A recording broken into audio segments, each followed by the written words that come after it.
მოქმედებს თუ არა ბრიუსელი ორმაგი სტანდარტით ევროკომისიის ყოველწლიური ანგარიშის შემდეგ ცნობილი ხდება, რომ ანგარიში გამოქვეყნებული არ არის უკრაინასა და მოლდოვაში კორუფციის წინააღმდეგ ბრძოლისა და ადამიანის ფუნდამენტური უფლებების მდგომარეობის შეფასება. ეს კი იმ ფონზე, რომ ეს საკითხი სხვა ყველა დანარჩენი ქვეყნისთვის განსაკუთრებით მნიშვნელოვნად არის გამოყოფილი.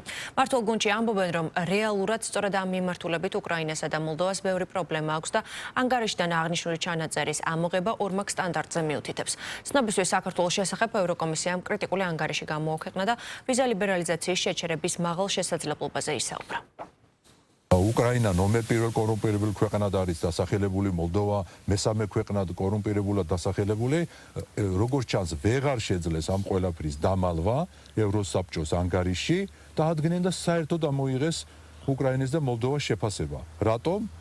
იმიტომ რომ სამწუხაროდ აქ ვეღარ დამალავდნენ იმას, რომ საქართველოს არა მარტო წინ არის უკრაინა მოლდოვაზე, არამედ დაწინაურებულია ძალიან ბევრ ევროკავშირის ქვეყანასთან მიმართებაში და წარმოიდგინეთ ცითავხედის ხარისხი ევრობიუროკრატიაში, რომ არც კი შეაფასეს და ევროსაბჭოს ანგარიში მოლდოვაზე და უკრაინაზე არ ისაუბრეს. რატომ? აი სწორედ ამიტომ, რომ მე იქ ცუდია ცრუია კალას ეთქვა რაღაცეები საქართველოზე და არავის ეთქვა, რომ შენივე ევროსაბჭოს ანგარიში არის მოცემულობა, რომ უკრაინა და მოლდოვა უკან არის საქართველოზე.